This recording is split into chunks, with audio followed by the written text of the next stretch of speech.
Hello, everybody, and happy new year. We are the Jocks of all Trades podcast. Welcome to the first edition of Jock Talk in 2022. Dude, we've been doing this for a while, and I don't know, I'm grateful. I'm happy. We're doing a lot of cool stuff. And good to see us make it through like a full year and keep doing it. So yeah. Just a quick heads up before we jump in, giving you a little bit of news. We did change things up. So all of our shows now are live at 7. Now, this is a bit of a trick because not all of them are going to be live. But we figured it would be easier to put it out live so that you get a notification, you can see our show, and you kind of can experience it while it's happening.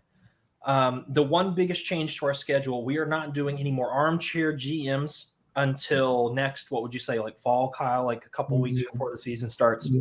We'll be doing sideline GMs.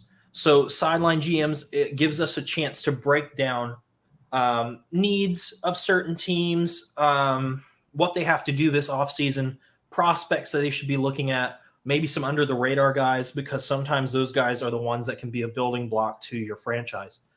So we're just going to take a really good look at some teams, and that's also where we'll do mock drafts. We will give you a lot of in-depth information, which is something we still have yet to do. And this will be a great way for those people that are stat watchers, for the people that every year are like, oh, I don't know much about this college player. Where would he fit in with? Would somebody draft him? Is he worth drafting? Will he go as a free agent? We'll talk about all kinds of stuff. So I'm very happy to Kyle for bringing that idea up and kind of spearheading that show for us. But thank you again for your support. We've gained a lot of followers in our quiet period, which kind of surprised me, but I'm happy with it. Welcome. We're glad you're here. Without further ado, let's jump to the first part of our Jock Talk show, which is our news segment called The Buzz. Kyle, do you want to start us out? Yeah, I just wanted to give a quick rundown of, obviously, a lot of people that watch this show, you probably know that John Madden passed away. And honestly, I would say that a lot of us probably wouldn't be where we are at today without John Madden, especially the game. Like, I feel like Madden, the game, kind of like got a lot of us, or most of us, into football, into the X's and O's of it, the players, just like the offseason, just all of it. And I would say, besides just the game, he was a really great coach. Over 100 wins with the Raiders, which I think is pretty hard to do because it seems like everyone that tries to coach the Raiders now just can't complete it.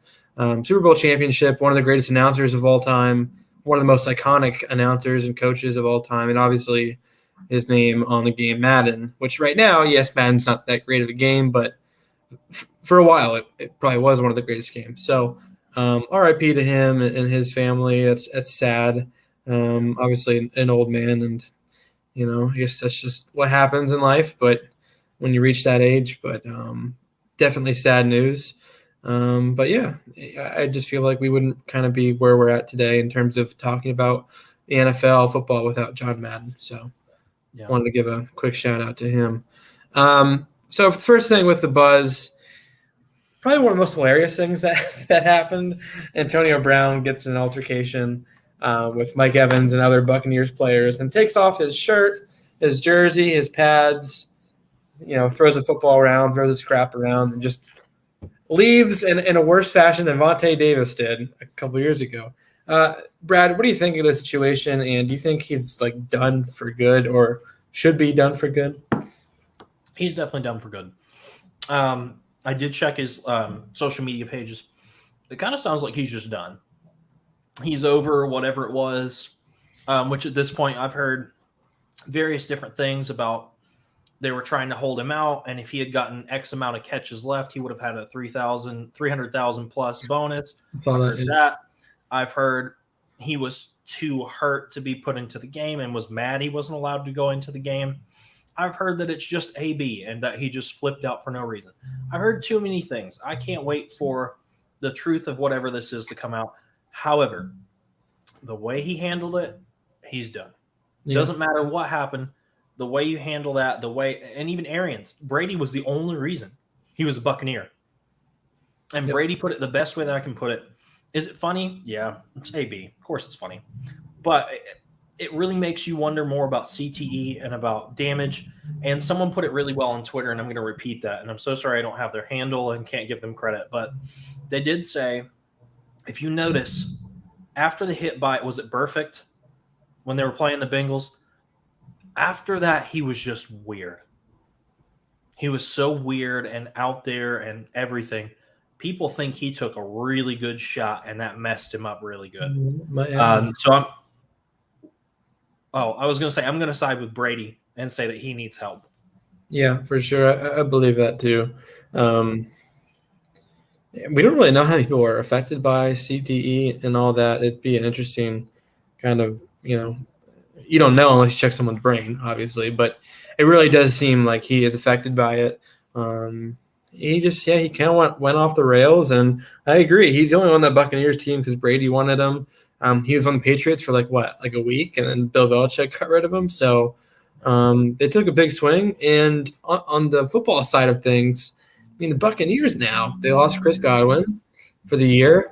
They lost AB. I think Fournette was like on COVID or on injured reserve. He got hurt. He's on IR. IR. So, like, what do you think of the Bucs right now? Because they're kind of on offense, at least. They're hobbling a little bit. They just barely beat the Jets. And to make it worse, if I remember correctly, Ronald Jones is questionable. Giovanni Bernard, I believe, is either on IR or questionable. Like, your whole offense is dying. I don't think this is good, but we've been in this situation so many times with Tom Brady that I just have to say, if anyone's going to find a way to make it work, it's going to be that old dude. I want to call him something else. Sorry. But listen, it really is just wild that no matter what you do, he will find a way. Yeah. So for now, though, you're right. It does not look good for them. The situation is not good. What they have is not good. I guess we'll see what happens. But for right now, Yeah, it's not looking good for them. But you're right. You can never really count it out with Brady, like ever. I mean, I have other people have almost every year, right? It seems like, oh, Tom Brady, another year older, or he doesn't have the weapons that he's supposed to, or yada yada yada. He's just not going to do it. And every year he proves us wrong. So I'm not going to say that he's done or the Bucs are done, but I think it will be a little bit harder for them just to breeze through the playoffs with these guys out. Let's talk about the playoffs here. The Bengals just clinched, beat the Chiefs, very impressive. Are the Bengals going to be a perennial playoff team, do you think? And do you like where they're headed? I'm going to walk back and answer Caleb real quick. Yes, you are. To recap, I said he needs a lot of help. I think it's CTE related because he's just been nuts ever since he got hit by Perfect. But before that, he was a little flashy and glammy, but he wasn't crazy. I think he really is suffering. But to come back and to answer your question, they could be. They could be a perennial playoff team. I'm going to try not to sound a little biased here, but I might. The Browns are always going to be questionable. They still have a lot of questions, even though they have some great weapons. Like, I don't know how to help that at this point. Like, it might be time for Baker to move on. It might be time for them to get him actual weapons. There's a lot of questions there. So the Browns are kind of out. The Steelers, I don't even have to say that. They're kind of out. Until you find a better quarterback and start putting time and effort into that, you're out. So it leaves the Ravens and the Bengals. I think the Ravens' biggest problem this year has been injuries. Every single game, someone is hurt. Every single game, someone's out for the season. So I don't know if we just didn't have enough conditioning. I don't know if we just don't have the right doctors. Don't know what. So for right now, yeah, the Bengals are. If the Ravens can't turn that around and can't get guys back, it's kind of the Bengals division at that point. It really does seem like it's going to be the Bengals and Ravens from here on out. Especially, I think Burrow got sacked around 50 times so far this year, which that does not bode well for his future. However, he's putting up these kind of numbers with these kind of stats and throwing touchdowns every week. Like, for getting hurt, how he did with his ACL, coming back from that and still getting sacked and hit a ton and still getting them to the playoffs, that shows me just a lot of toughness and resiliency from him.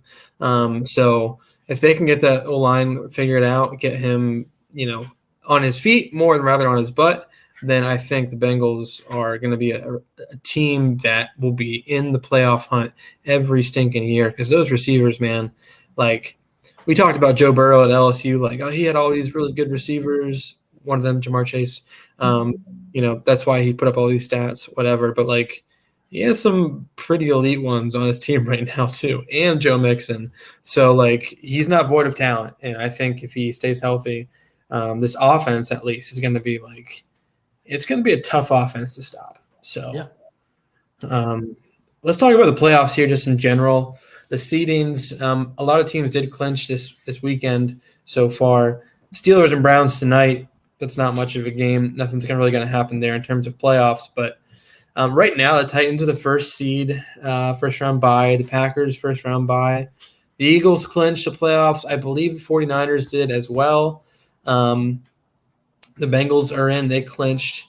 I think the end of it, the Colts and Chargers, along with maybe the 49ers. I'm not sure about them yet. But at least the Chargers and the Colts, they're kind of battling it out along with a couple of other teams for the last wild card spots.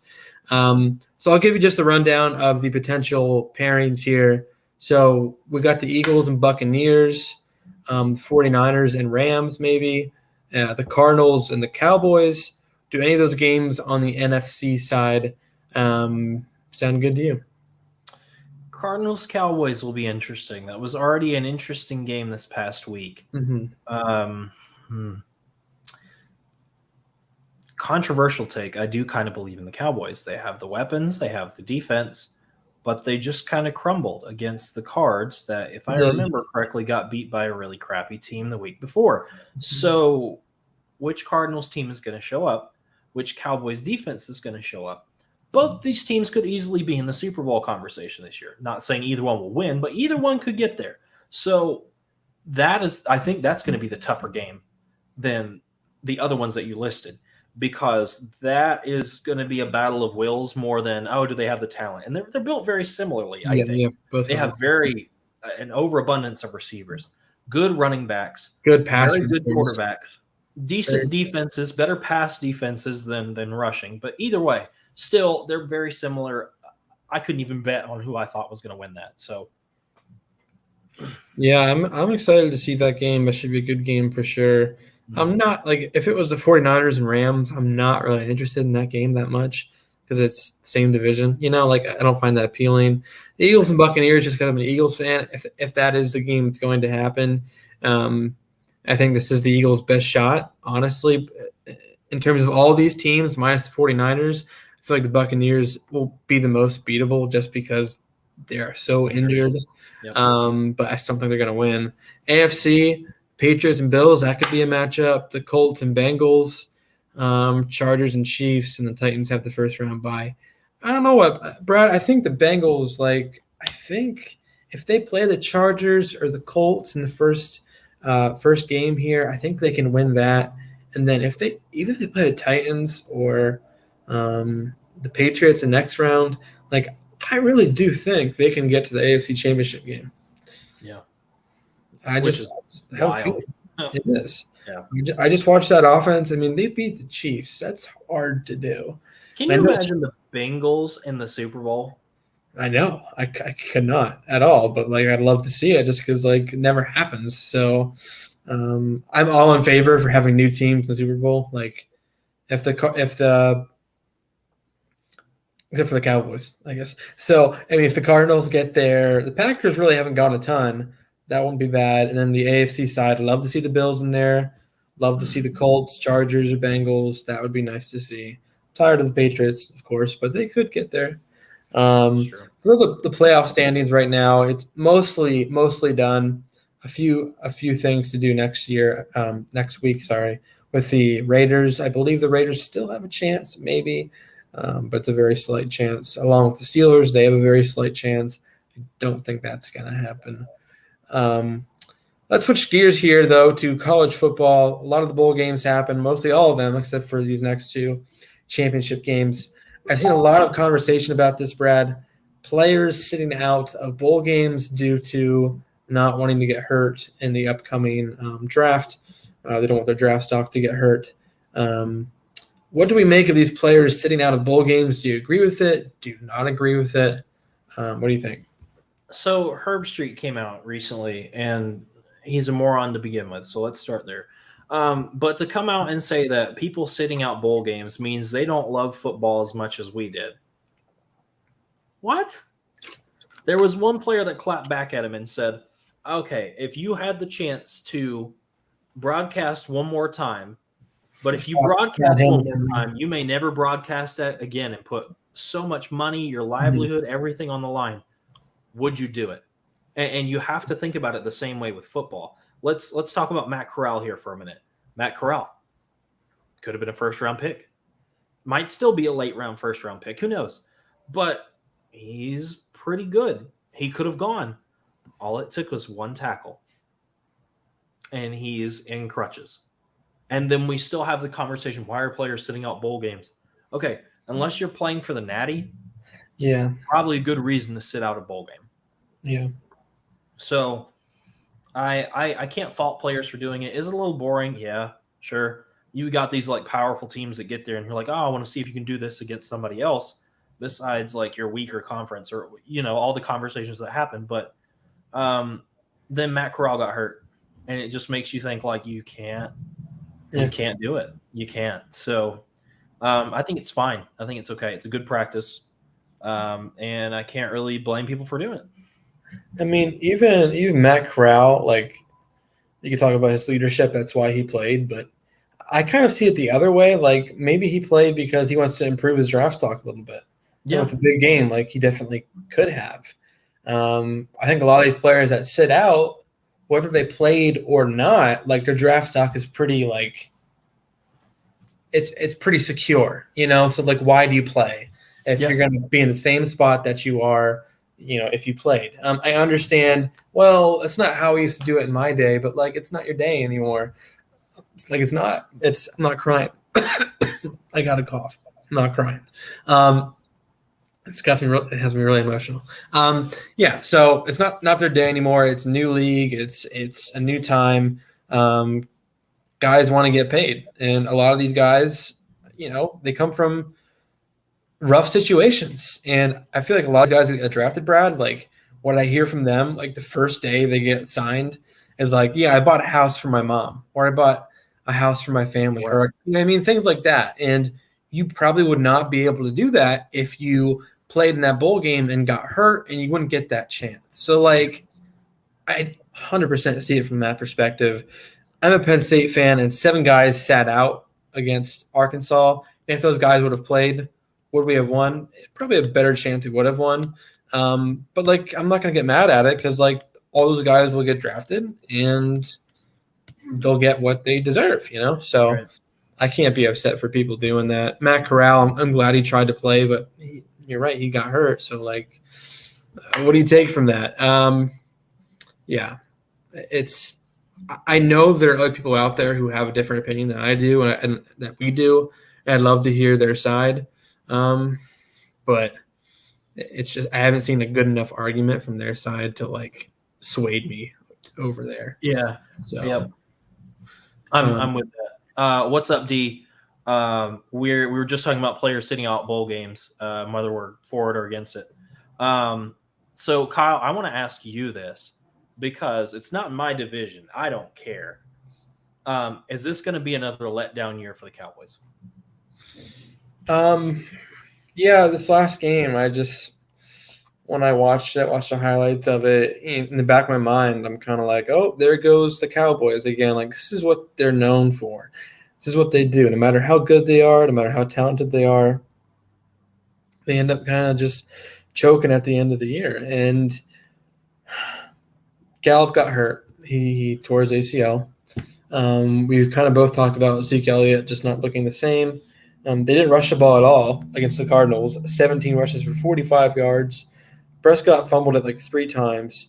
Amari Cooper really is kind of struggling of late. I think he's still a little dinged up.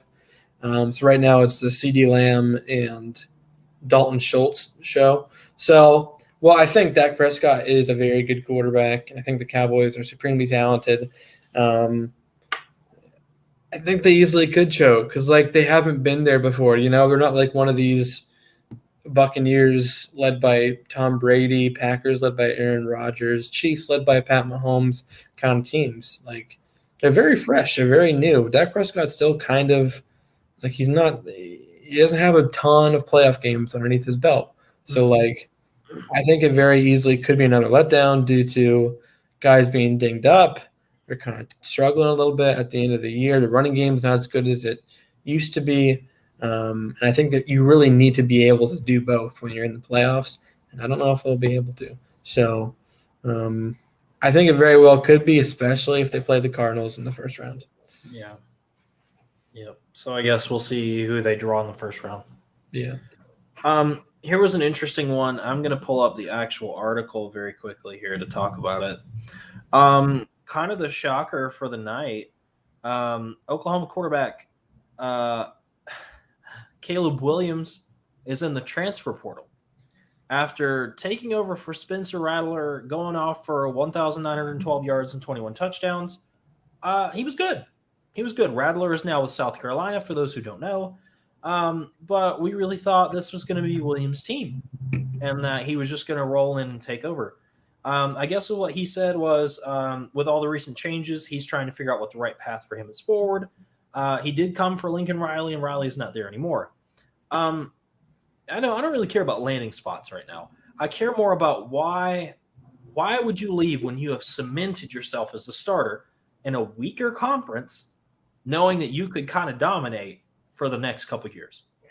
I think coaching change is one of the biggest things that you're not sure what kind of coaching you're going to get with the next guy. I think that's a very valid reason why to look somewhere else. But also, I just think that people always think the grass is always greener. I think that's just where we are right now as a culture and as a college football. Like, that's not the sole reason why people leave. Like, but I think a majority of the reason is, well, I think I might get better coaching, or I think I might get better players, or I might be in a better situation, or I'll be shown on TV more, somewhere else. It's not always the case. A lot of guys, when they go somewhere else, are like, I expect to be the starter. And they transfer again. Like that Tate Martell transferred like 4 times. Like, I know a lot of guys that transfer once because they're like, oh, I have a better chance of starting here, and they don't. And they transfer again, and they transfer again. And it's just not always how it is. Caleb Williams, I really think should stay there. Like, you're right, he's cemented himself. He's made a name for himself already. Guaranteed next year, we'll talk about Heisman hopefuls. Obviously, Stroud will be up there. Bryce Young again will be up there. But I feel like Caleb Williams will also be in the talk at the beginning of the year. So, like, from that standpoint, you probably shouldn't leave. However, many teams will want Caleb Williams, and I think that's kind of what made him go in the portal. Is like, oh, well, the grass is always greener at Clemson University, or the grass is always greener at maybe Georgia, or maybe go to USC, or Michigan needs a quarterback. All these teams have needs at quarterback that he could fulfill. But honestly, he has a very good situation, even without Lincoln Riley at Oklahoma. They always have supremely talented guys on the outside. At running back, they have a good system in place. I think he should just stay there. And I mean, imagine how much his stock will improve, from Lincoln Riley leaving and him putting up similar or better numbers the next 2 years. Yeah. Like, that will be very impressive for a lot of people to say, oh, well, he did it without Lincoln Riley.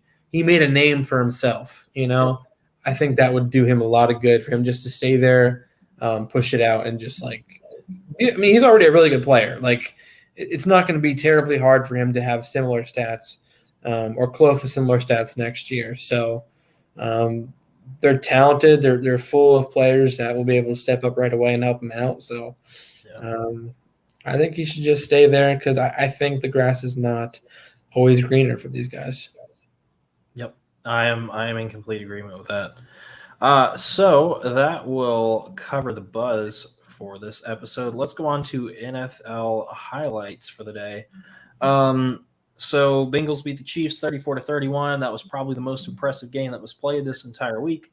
Titans decimated the Dolphins 34-3.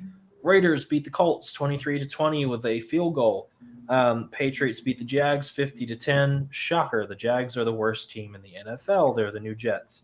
The Buccaneers beat the Jets thanks to a last-minute drive by Tom Brady. Feels like we've heard that before. 28-24. The Eagles come away with a win against the Washington football team, 20-16. The Rams survive last second against the Ravens, 20-19.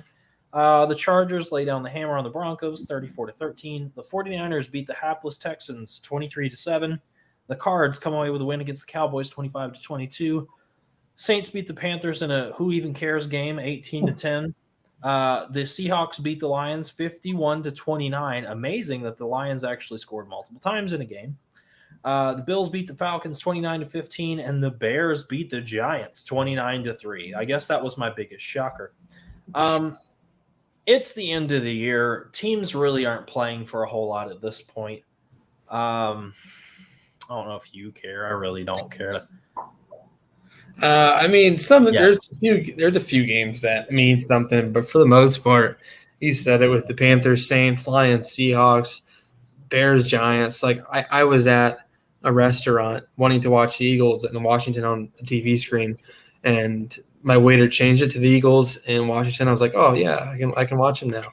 And then someone else changed that channel to the Giants and the Bears. I'm like, are you freaking kidding me? Like, who wants to watch?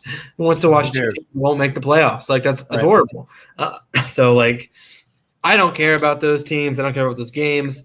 For most of those fans right now, they're just looking forward to the draft and free agency, and hopefully getting rid of Matt Nagy and Joe Judge and Pete Carroll. Things like that. So, D, yes, you did. To summarize, I think he needs a lot of help. I think he's suffering from CTE. He's never quite been the same since Burfict hit him. I think he's done. I think he's just done in the NFL. I don't think he's going to come back. So it's that time, Kyle, if I can find the buttons that I need to move on to Spicy Meatball, which I have this clever little button here. Anyways, this one's going to be really brief. I'm expecting a lot of flack for this. Let's be honest. You know what we haven't talked about a lot this year? The NBA. Do you know why that is? The NBA is kind of a snooze fest. Yeah. I don't really care. Like, yeah, the players that should be playing well aren't. And teams that suck are doing great. Like, it just, nothing makes sense. Other than the Bulls. The Bulls are a wonderful surprise. But watching one team out of how many teams right now? Like the Warriors are good, sure. But the Warriors are usually always good. Like, wow. Like nothing, there was nothing new this season. There was nothing unexpected. There's been nothing that's like shocking. It's just all been exactly how we expected it to be. I know they've tossed it around for a couple years. I think like a mid-season tournament or like something. You got to do something.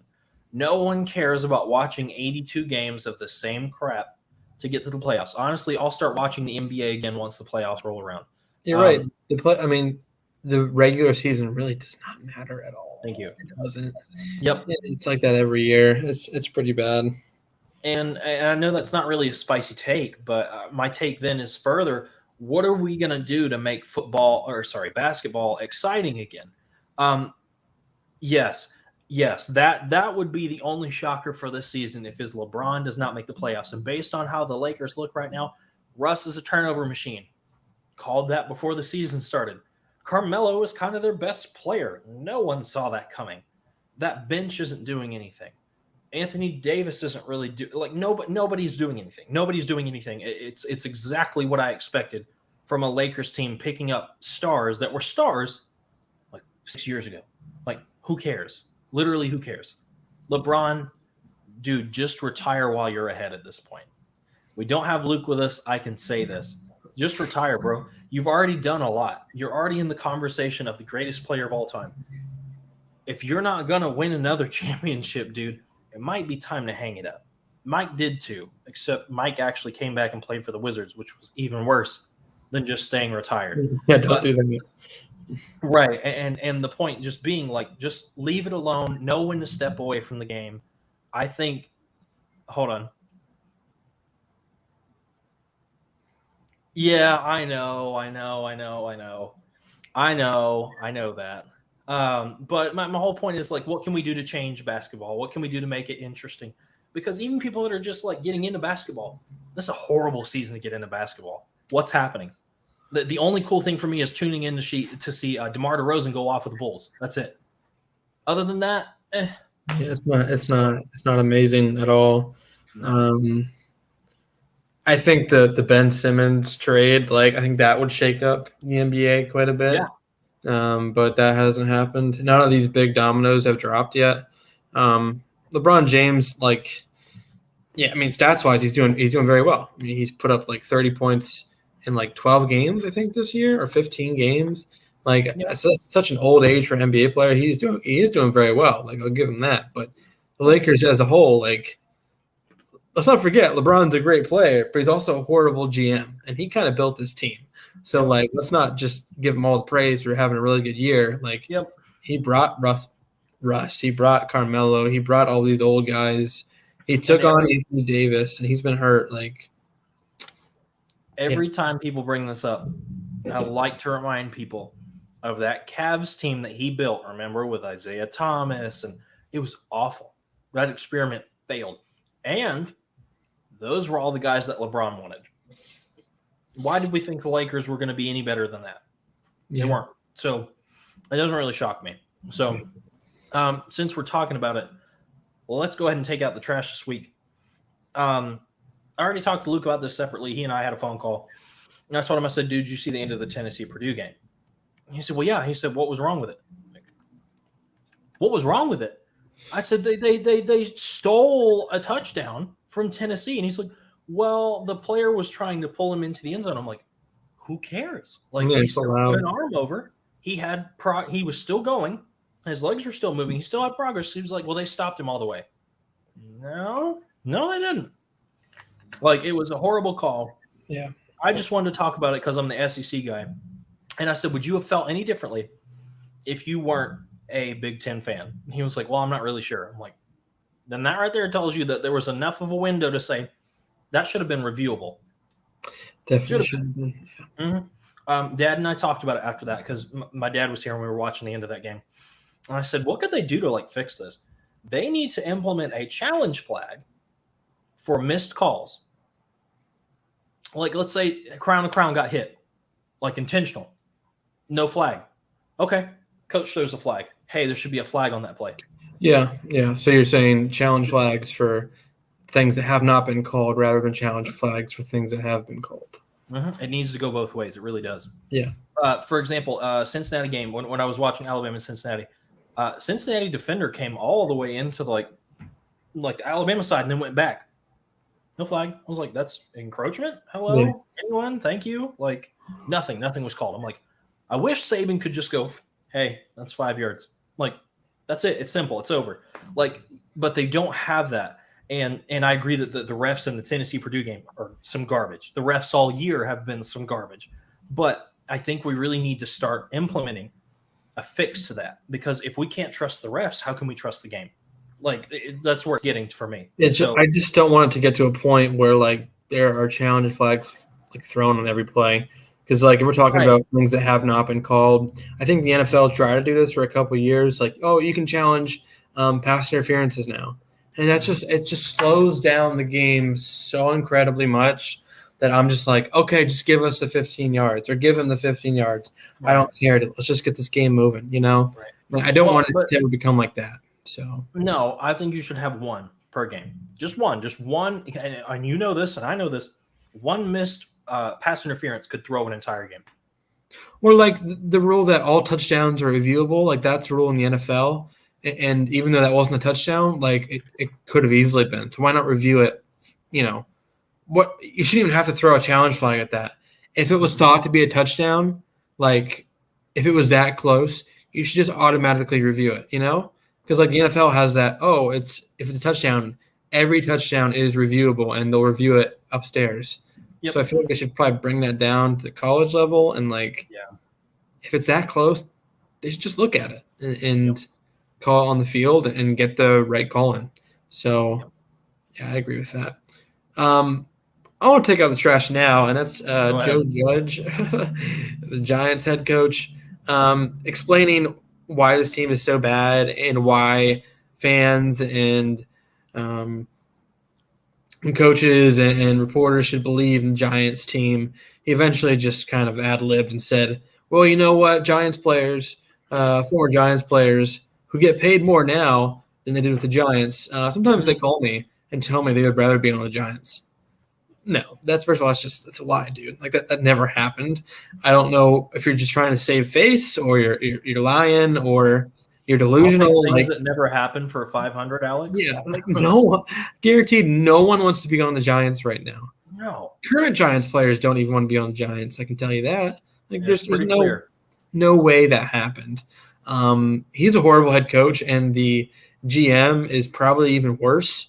I would hope and suspect that they would get rid of both of them this offseason, unload guys like Saquon, maybe Shepard, maybe Daniel Jones, some players in the defense. Like that's what they should do because they have 2 very high picks this year in the NFL draft, and I feel like that is attractive for coaches and GMs. So if it's any year to get rid of these guys, it'd be this offseason and bring in a new head coach and GM. Because like this is horrible. It's getting out of hand.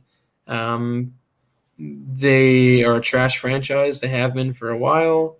Even when Eli was there and he got lucky with 2 Super Bowls, other than those 2 Super Bowls, they kind of stunk then too. So they haven't been really, really good in a while. And I think it's time for like a big, big change. So, right. I knew you wanted to take that, and that's fine. Like it's so goofy. Like, who is going to buy that, Joe Judge? No. Have you watched your team play this year, man? It's been a dumpster fire and a half. Like, it's bad. I was hoping you were going to put that on there, and then I saw it and I was like, okay, cool. Go for it. That's good. Let's go to Flashbang. Do you want me to ask you, or do you want to ask me? It's up to you. You can ask me. All right. Bama or Georgia? One sentence response. Bama, because they beat Georgia last time. Yep. Bucks receivers or Patriots receivers? If we're counting tight ends, then I'm going to take the Patriots receivers. I'm with that. Trey Lance or Justin Fields? This feels – yeah, go ahead. Trey Lance, because I think he'll have a better system around him than Justin Fields ever will. I hate it, but you're right. I hate it. Now, if they get rid of Nagy, would that change your mind?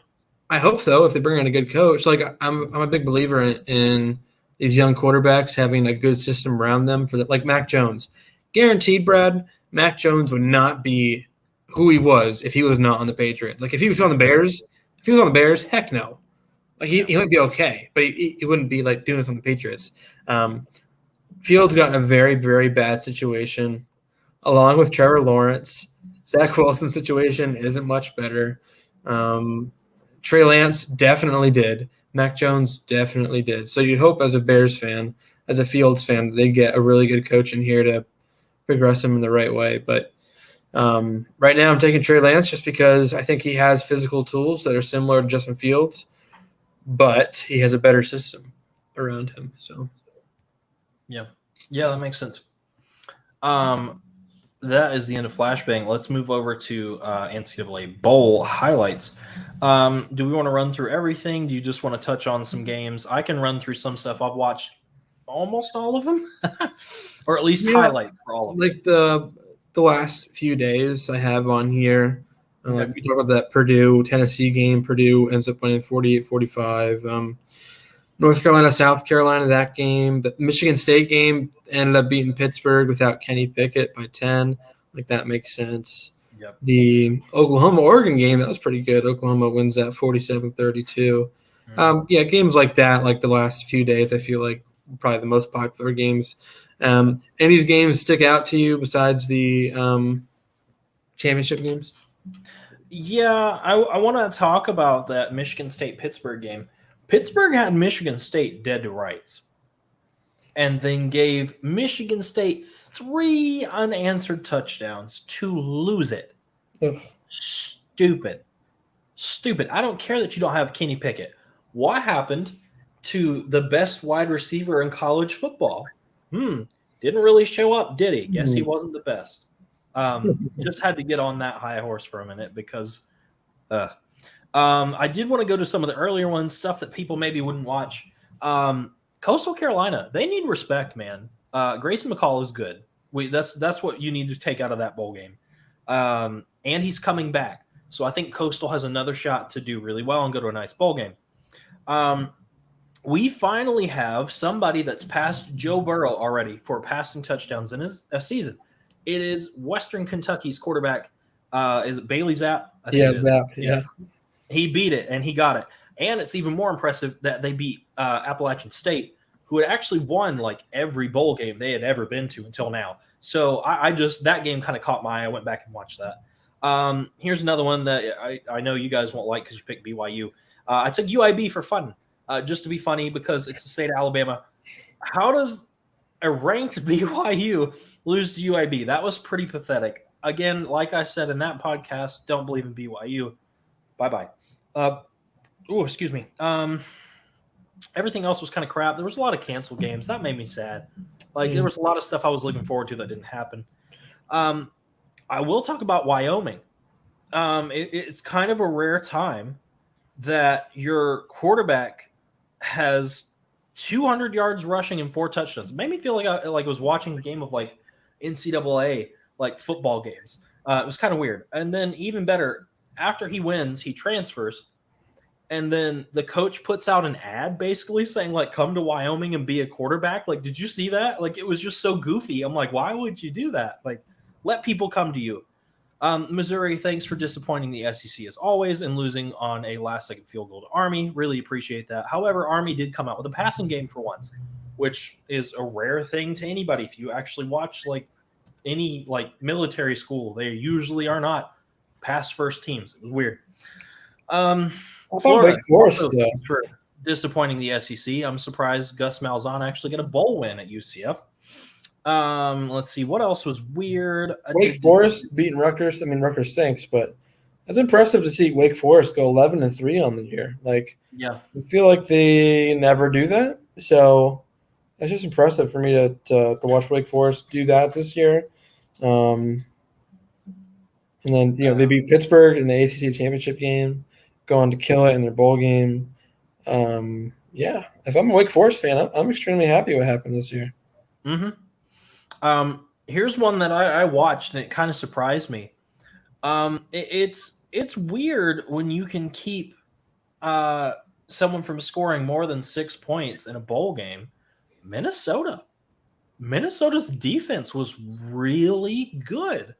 I was like, great. Where was that all season? Maybe they'll show out next year in the Big Ten. Let's find out. Here, I posted about it. Don't know if you saw it on the Jock page. I have to complain about it. I have to. UCLA, if you had problems with COVID, why did you go to SeaWorld and go to visit a Navy ship and all kinds of stupid crap, then get hours up to the game and cancel? You're stupid. I hope the NCAA finds you. And Chip Kelly, I think you might have just found the doorway at UCLA. Like, wow, that's stupid. I read that and I was like, how in the world could you cancel the bowl game but go do like 1,000 other things? It doesn't make sense to me. Outside of that, there wasn't really much. You didn't say this, but even early in the game, Penn State was still kind of keeping Arkansas in check. Yeah, the first half, they even without like 6 defensive starters, Penn State put up a really good fight. That's what I'm saying. And was winning. And then, dude, Sean Clifford he sucks. He's not any good. And what's terrible is he's coming back, isn't he? Yeah. Enjoy that. What was the other one that kind of threw me? Wow, Notre Dame.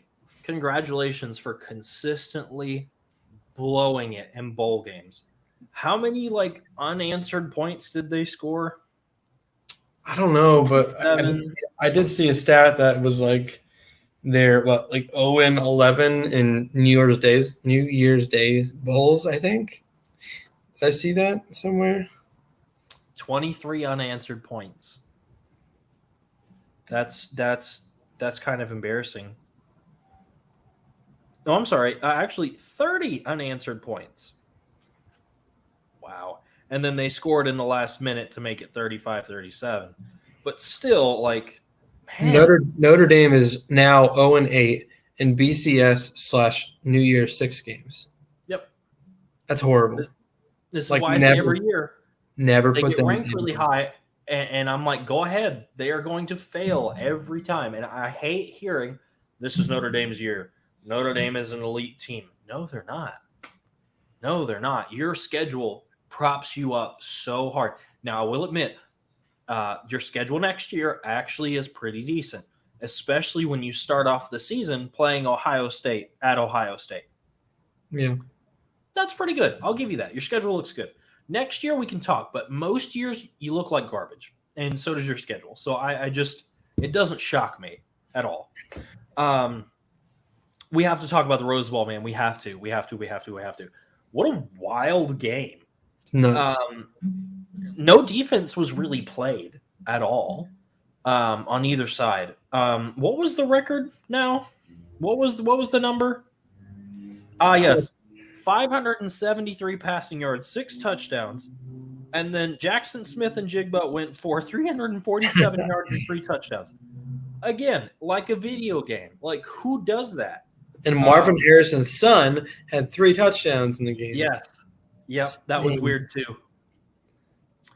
Yeah, I don't know, man. That was just odd.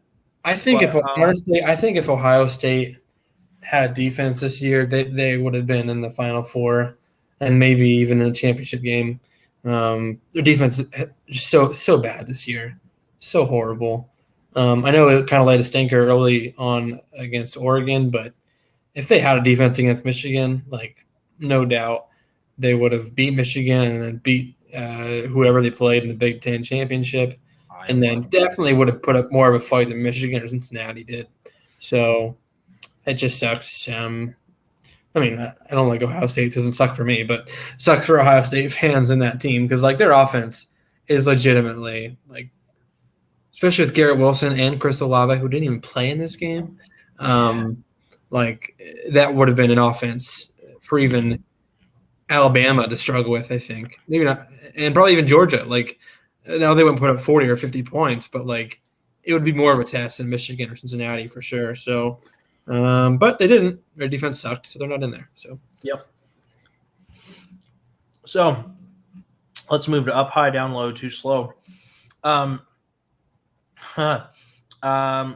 kind of already touched 2 of these, but if you want to talk about the first one, have at it, and then we can gloss on through here.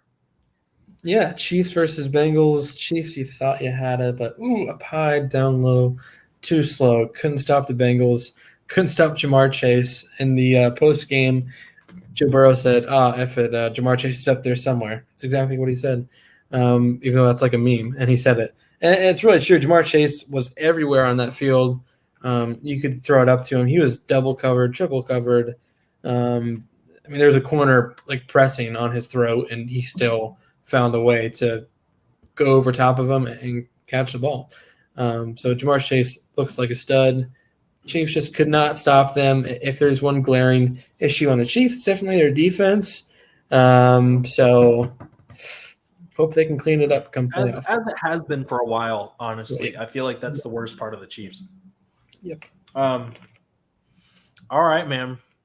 Do you want to take the first one here and overrated? I'll take the second one. We can chat about the third one. Sure. Michigan, you are overrated. Listen, I'm happy for Michigan fans that they got in the playoffs. Penn State didn't even do that, so congratulations. But everybody knew that you were going to get blown out. Your offense isn't good. Your quarterback sucks. the best thing about your team was your defense. And I mean, Aiden Hutchinson and Njabo both got shut down against Georgia. That's not good, especially when both those guys went off the entire year. So even though I don't think the Big Ten is overrated, I think they're pretty much like accurately rated.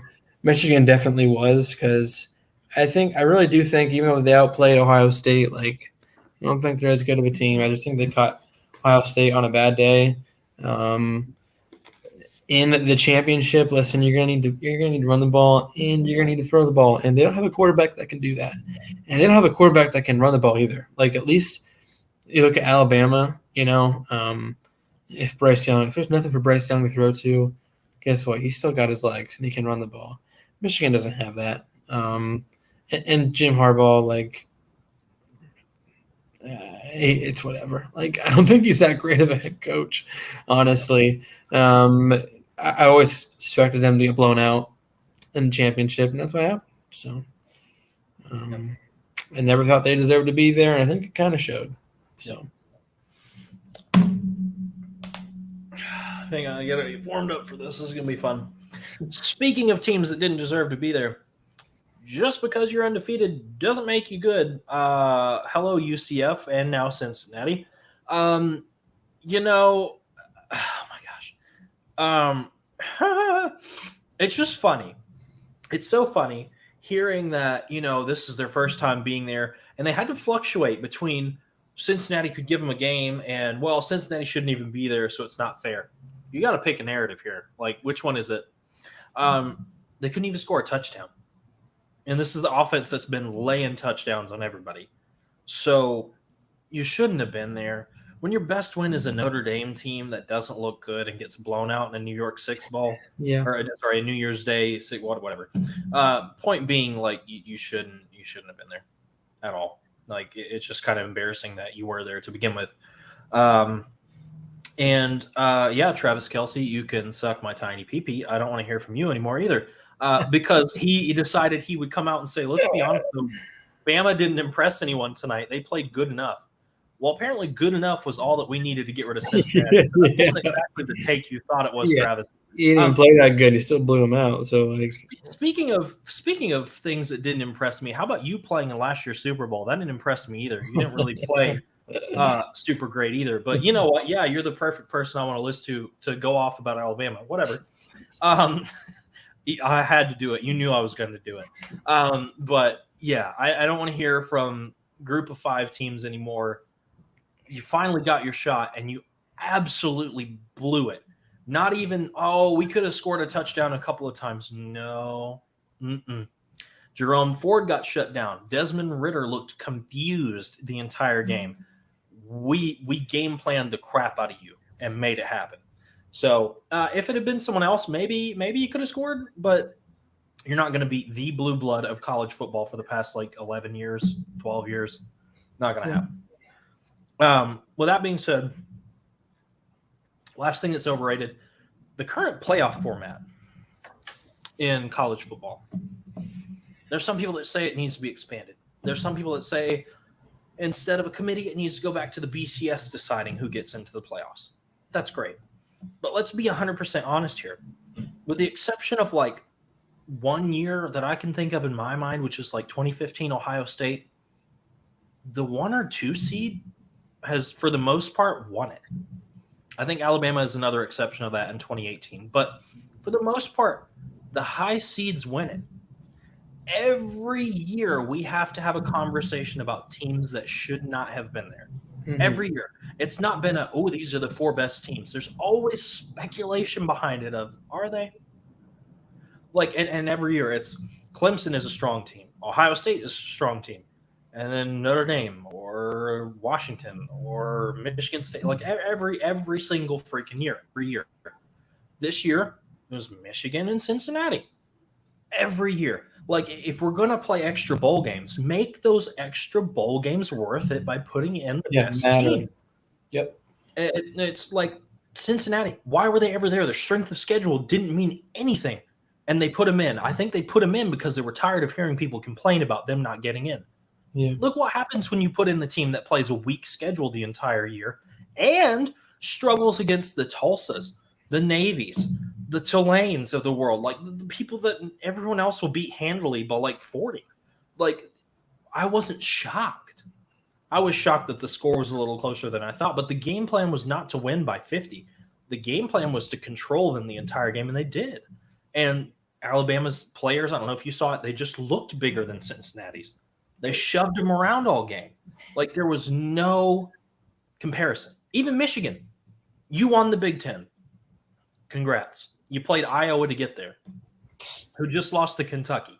Like, you see where I'm getting at? Like, you didn't have to play anything difficult. Your hardest game that you played all year, and I'll give it to you, was Ohio State, and you beat them handily. And I said this to Luke a few days ago. It wasn't, we beat them by 3. There was a little like, He said, well, they played them in the snow. Who cares? Who cares? They still came out on top as the best team in that game by a couple touchdowns and proved we can play in big games.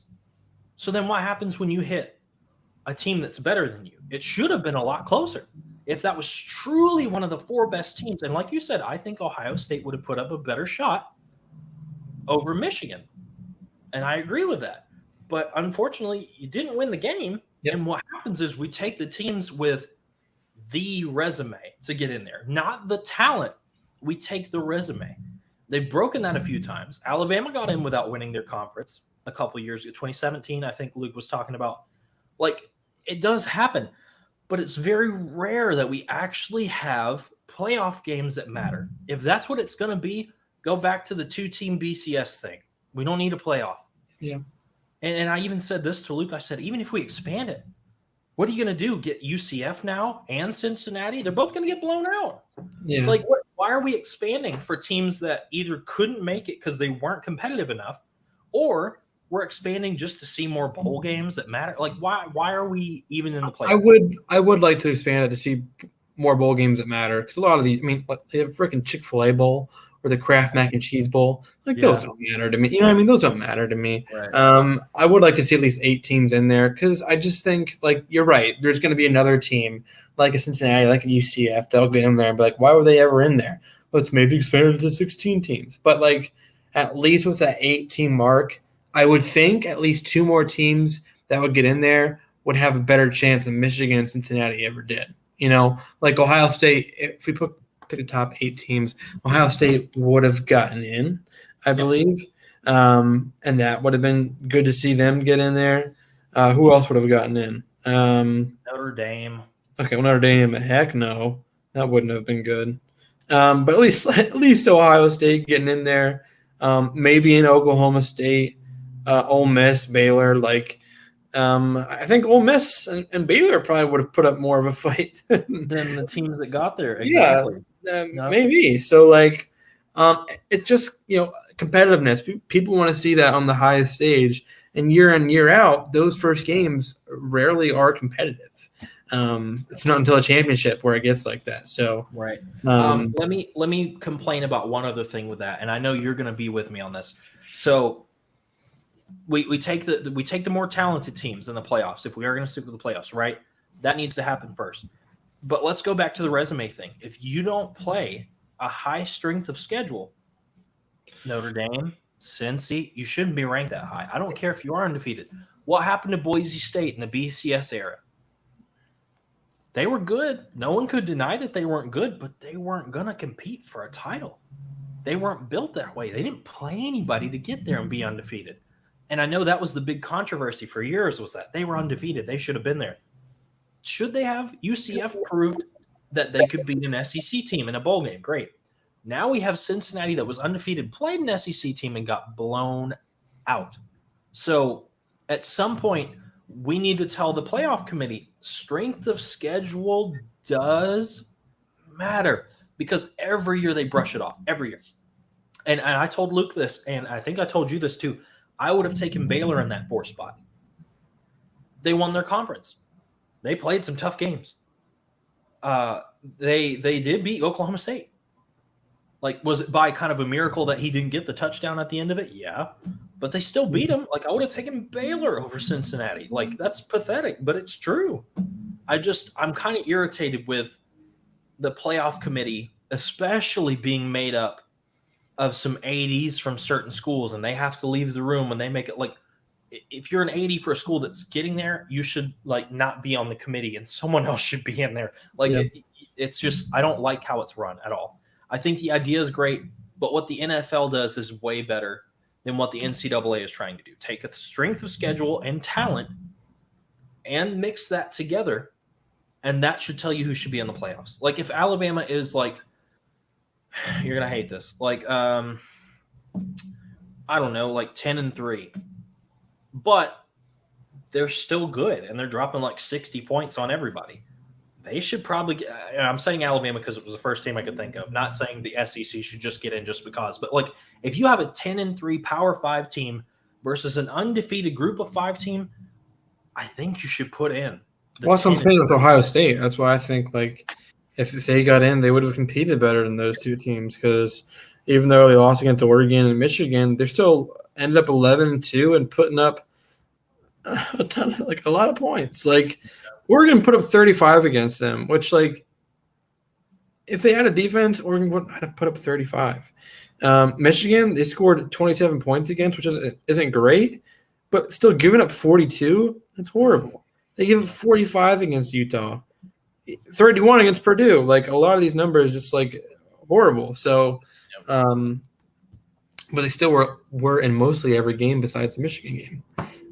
I agree that the whole thing about like who the most talented team is, they're not always put in the Final Four. I remember when Penn State played USC in that Rose Bowl, and both those teams probably could have gotten in and competed better because like those were two equal teams, both incredibly hot, by the way, with really tough offenses. You got Sam Darnold, who was on fire. The year that you won?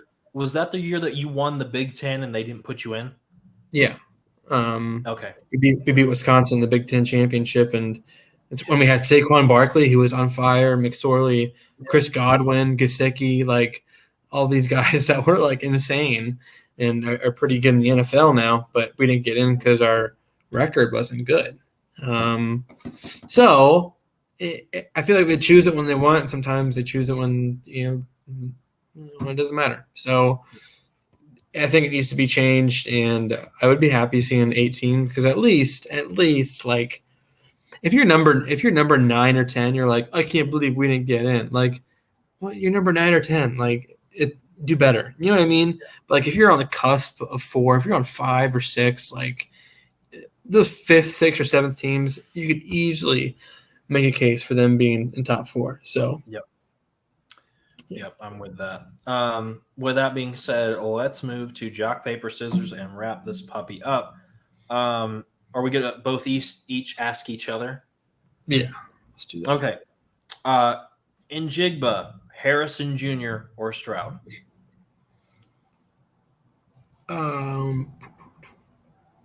Marvin Harrison Jr. Just because he put up 3 touchdowns, and it was crazy for Marvin Harrison's kid to do that now. And also because Julian Fleming, who was like the top receiver in the nation, still isn't doing anything close to what these other receivers are. And I'm still pissed at him for choosing Ohio State over Penn State. So yep.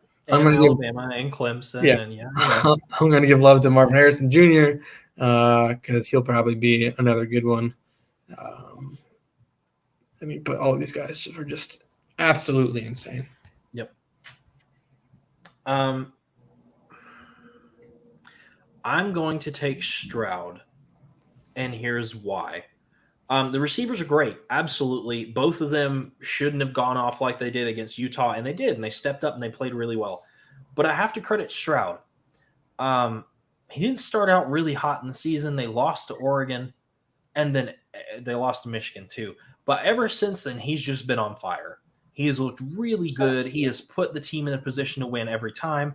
Whether they've come away with that or not, I agree with you. It is the defense's fault. But he, for the most part, doesn't really turn the ball over a lot. He's pretty consistent. He knows how to get rid of the ball. He's a good game manager. And I have to give it to him.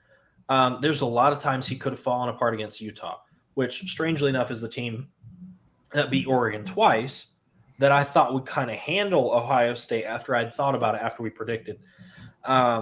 But he really came up strong. Yes, they won on a field goal. That's not what I'm saying. I'm saying he himself put on a performance for the ages to make it happen. and I have to take Stroud. I really do. So And he put up 45 touchdowns this year, 6 interceptions.